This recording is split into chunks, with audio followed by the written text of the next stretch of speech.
अकेलापन अक्सर एक डर की तरह महसूस होता है, लेकिन क्या आपने कभी सोचा है कि अकेले रहने की अपनी एक अनोखी ताकत होती है। जब हम अकेले होते हैं तब हमें खुद को समझने, अपनी सोच को गहराई से देखने और आंतरिक शांति को महसूस करने का मौका मिलता है।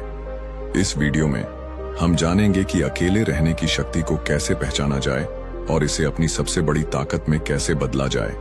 लेकिन वीडियो शुरू करने से पहले अगर आपको यह वीडियो पसंद आता है तो वीडियो को एक लाइक करके कमेंट में नमो बुद्धाय जरूर लिख देना। तो चलिए शुरू करते हैं। विश्रांत एक गुरु का नया शिष्य बना था। विश्रांत के मन में बहुत सारे प्रश्न थे जिन्हें वह गुरु से पूछ लेना चाहता था। एक दिन वह गुरु के पास आया और उनसे कहने लगा, गुरुदेव, इस दुनिया में सबसे मुश्किल कार्य क्या है? गुरु ने कहा, इस दुनिया का सबसे मुश्किल कार्य एकांत में रहना है। विश्रांत ने कहा, गुरुदेव, इसमें मुश्किल जैसा क्या है? एकांत में तो कोई भी रह सकता है। यह सुन गुरु मुस्कुराए और बोले, अगर यह कार्य तुम्हें इतना आसान लगता है तो क्या तुम 21 दिनों के लिए एकांत में रह सकते हो? तुम्हें 21 दिन के लिए कहीं नहीं जाना, बस एक गुफा में रहना है। तुम बाहर किसी व्यक्ति से संपर्क नहीं करोगे और ना ही गुफा के अंदर अपने आप को किसी कार्य में व्यस्त करोगे। सिर्फ शांत और मौन रहोगे। क्या तुम यह कर सकोगे? विश्रांत ने कहा, लेकिन गुरुदेव, यह एकांतवास में रहकर क्या होगा? इससे क्या मिलेगा? गुरु ने कहा, जो मिलेगा वह तो तुम्हें पता चल ही जाएगा, लेकिन प्रश्न यह है कि क्या तुम इतना आसान कार्य कर पाओगे? अब विश्रांत तैयार हो गया। गुरु अपने शिष्य विश्रांत को एक गुफा में ले गए और वहां उन्होंने उसके 30 दिन के खाने पीने का इंतजाम कर दिया और कहा, गुफा का द्वार खुला है। जब तुम्हें लगे कि तुमसे यह नहीं हो रहा तो तुम बाहर आ सकते हो। अब विश्रांत गुफा में प्रवेश कर गया। पहला दिन विश्रांत ने बहुत ही आसानी से गुजार लिया। दूसरे दिन उसे अजीब सा महसूस होने लगा। उसका मन बार बार बाहर की ओर भाग रहा था। उसे घुटन हो रही थी। वह इधर उधर टहलने लगा और घबराने लगा, पर जैसे तैसे उसने दूसरा दिन भी गुजार लिया। पर तीसरे दिन वह बहुत बेचैन हो गया। उसके मन में विचार आने लगे कि वह यह क्या बेकार का काम कर रहा है। बाहर पता नहीं क्या क्या हो रहा होगा और वह यहाँ गुफा में बैठा है। वह तीसरे दिन ही गुफा से बाहर आ गया और गुरु के पास पहुंचा। अपने शिष्य विश्रांत को देखते ही गुरु मुस्कुराए और बोले, आओ विश्रांत, मैं तुम्हारा ही इंतजार कर रहा था। 21 दिन एकांत में रहने की बात हुई थी, तुम तो 3 दिन में ही बाहर आ गए। विश्रांत ने कहा, पता नहीं गुरुदेव, पर मैं अंदर से बहुत अधिक बेचैन हो रहा था। बस बार बार बाहर जाने का मन कर रहा था। इन 3 दिनों में मैं एकांत भी नहीं रह पाया।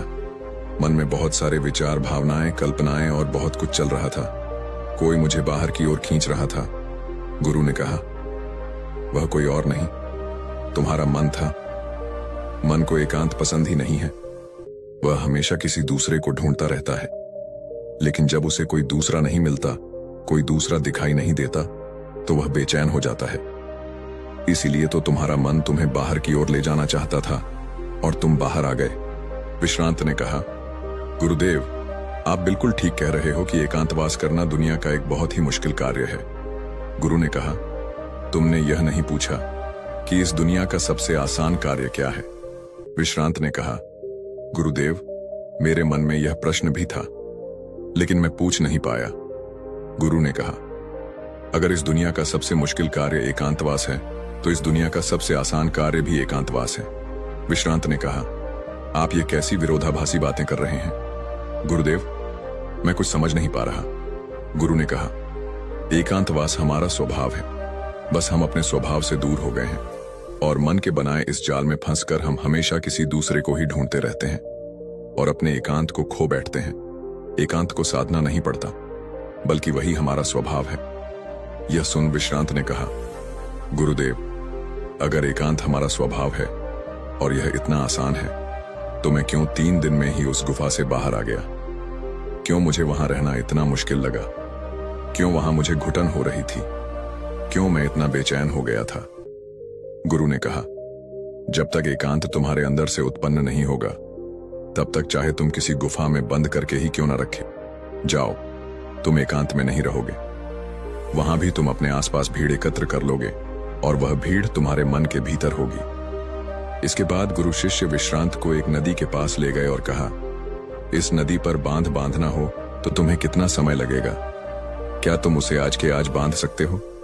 विश्रांत ने कहा, नहीं गुरुदेव, भला एक दिन में यह कैसे संभव होगा? 2 दिन, 3 दिन या 4 दिन में भी नहीं होगा। इसमें बहुत समय लगेगा। पहले योजना बनानी होगी, फिर धीरे धीरे बांध की तैयारी होगी। आने वाली हर समस्या को देखा जाएगा और उससे निपटा जाएगा, और धीरे धीरे समय के साथ बांध बनकर तैयार होगा।